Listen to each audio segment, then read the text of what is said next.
Why did you get out of gymnastics? So actually, it's a pretty intense story. I think I've told it like maybe once or twice publicly, but I'll tell you the shortest version, and then we can go from there if you have any questions. But Sure. in high school, I wanted to be an attorney, and so actually, I knew that since I was like 8 years old. I told everybody I wanted to be a sports agent. I love my I'm a my dad and I'd watch football on Sunday, and I wanted to be an agent for the NFL. So Sure. to do that, you got to go to law school. So when I was in high school, my parents and I made the decision to put me into full-time college starting my junior year. So my junior and senior year, I was able to go to college full time while also getting stuff done at the high school. So when I graduated from high school, I had my associate's degree and I had my diploma. So I So went right in. you Go ahead. went junior high, high school slash college, Yep. and still did all the other stuff. Yes. Yes. So then once I got to college, I had 2 years left for my bachelor's degree because the whole goal of this was like, law school's 3 years. So I wanted to be out and making money and making a name for myself by the time I was 23. The only way to do that, or I'm sorry, it was more like 22, 21. But the only way to do that was to then fast track my educational path in high school. And that helped save a ton of money, which is something that Sure. I love talking to like young kids about is finding different ways to save money if they're college. So once I got into college, I was really mostly focused on academics. I was like, you know what? I'm a junior now, technically. I have 2 years of school left. I'm going to be in the workforce. I need to do the best that I can in school. And so I went to Cleveland State. They accepted all of my credits from my high school work that I did, and we called it College Credit Plus. They accepted all my credits, so I came in as a full junior. Some schools wouldn't do that, and they didn't have a gymnastics team, and they didn't have a competitive cheerleading team, but they did have like a sideline cheerleading team for basketball. Hmm. And I wasn't gonna do it, but my mom kind of encouraged me, and I met some people that were on the team and some people that I knew of just growing up in the cheerleading world. And so joined the team. And then in 2018, I got dropped out of a stunt and basically tore broke anything that I could in my leg from my knee down. That resulted in two major reconstructive surgeries. I ended up developing a nerve disorder from the intense injury. Had to have multiple surgeries after that to just even function normal. I mean, anybody that would know me back in 2018, 19, 20 through to 21, I couldn't walk. I was on a scooter all the time, still going to work, still doing anything that I could. And so, unfortunately, with the injury that I sustained and the surgeries that I've had to make myself functional again, um, I'm no longer allowed to flip and twist and lift and catch people and things like that. So I do coach a little bit. I started coaching when I was 13, so it's kind of hard to like get out of that. So I coach a little bit of tumbling on the weekends, just like the younger kids, and then that's how I got into bodybuilding because that was kind of one of the things that well, they still told me I couldn't do it. They're like, "There's no way you're going to be able to do all this stuff," and I'm like, challenge me. So Oh that's my kind of gosh. how I got into bodybuilding. And yeah, so that was a really long story on why I stopped competitive sports. But that's the whole thing in a nutshell. But I mean, I don't think it's a very long story. I think it's an appropriate length story to help tell your story, right? And Right. um it makes sense when you realize how driven you are. Like that had to come from Thank you. somewhere, right? Yeah. And that like that desire to keep fighting and getting better and improving and not, I feel like I can relate to you when somebody says, you can't do this, right? It's Oh, not going to work. And you're like, oh, okay, look out. you're telling the wrong person. Yeah. Right. Right. So, I joke, and this is a stupid thing, but like I typically get my hair cut every 2 weeks Okay. religiously. Jack, my son, and I we have our little mandate every 2 weeks. If it's 3 weeks, we're getting a little bit, if it's 4 weeks, like, look out. We both have some issue with that.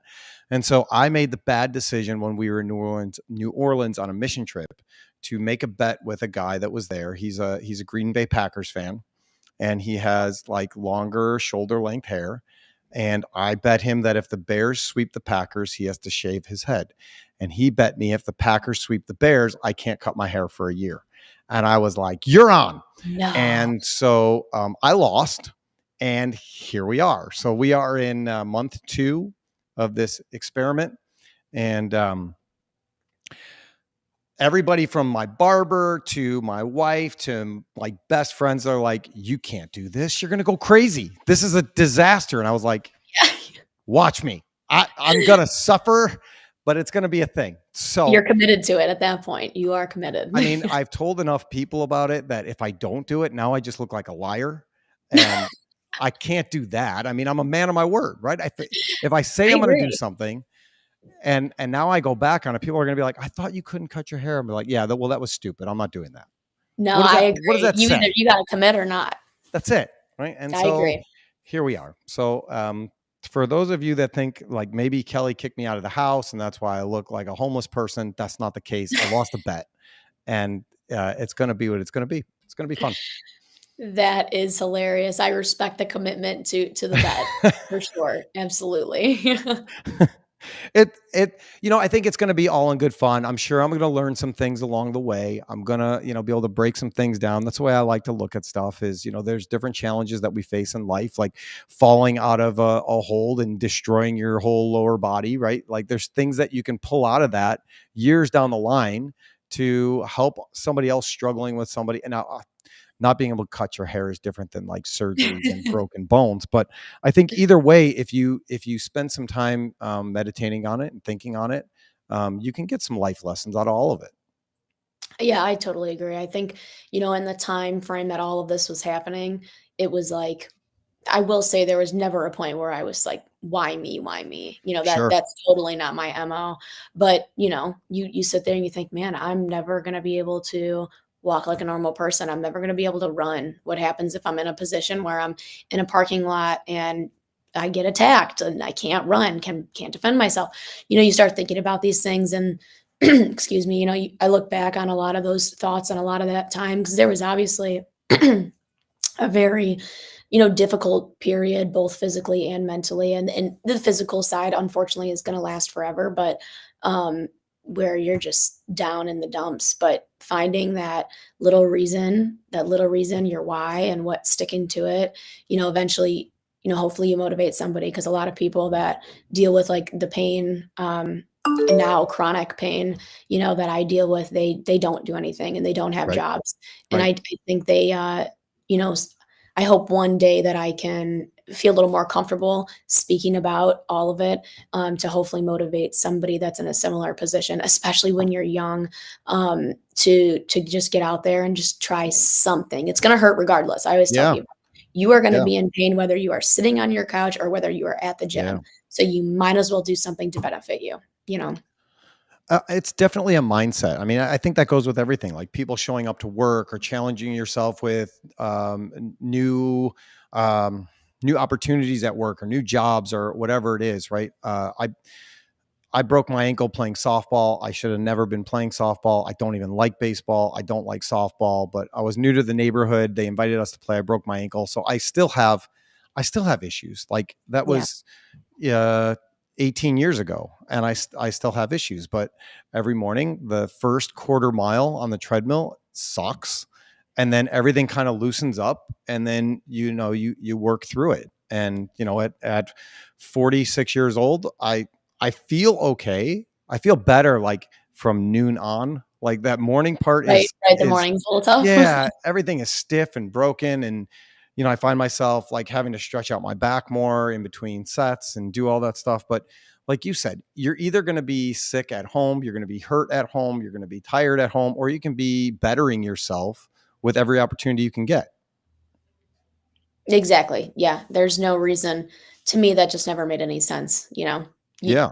you can suffer physically, but why let it pour over into other parts of your life, And I understand that's a difficult thing to do if in whether it's pain or you're dealing with something else, family stuff or there's so many things that you could be dealing with, but at the end of the day, if you let it pour over into other areas, it just keeps pouring. But you could make yourself happier and in a better mood if you find success in other areas in the time being. It's a mindset. right? It's that 100%. ability to find gratitude in those situations, Yeah. looking at it going, okay, God, what are you trying to teach me today? What am I supposed to take from this to be able to share with somebody else down the line, whether that's my kids, whether that's a friend, whether that's somebody at work that's going through something similar, whether it's a young person that you don't even know yet. Like, what is this thing that you've given me that I am to steward and give to somebody else? It's actually interesting that you bring up faith because I would say probably about a year and a half ago, I was at service on Sunday, and they were talking about basically like gifts that you get Yep. from God, and you may not realize that they are gifts. And I remember there was a period of time where I was asking him, like, what is my, like, how can I serve people through you, Lord? Like, I'm asking this question. I'm Yep. trying to figure this out. And I went to the service, and the pastor was talking about how it might not be so clear. It might be that you are really good at comforting people, and that's why a lot of people around you are comforted by you. Or maybe there's a lot of people around you that feel motivated, and maybe your gift or your way to serve is to motivate others through things that you have been through. And so I definitely try and connect with other people, to help them do that, because I feel like, maybe that is. So I've kind of really leaned into that more, especially on the workout side. But yeah, I mean, God gives battles to people he can handle them, and you just got to see through it. I saw a comment or a meme or whatever it was. It was basically talking about Job and how like Job was this righteous man, right? And then he faced the worst challenges ever. And it was kind of like maybe you're on the same list as Job. Like maybe like God is using you as that person to say, go ahead, try and break her. Try and Right. break him. Go ahead. Watch what happens, right? Yeah.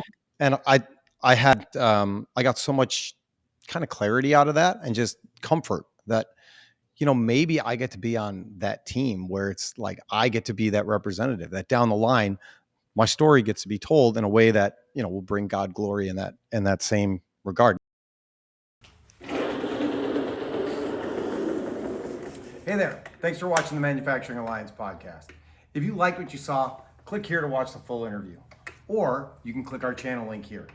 But either way, don't forget to subscribe so you don't miss any future episodes.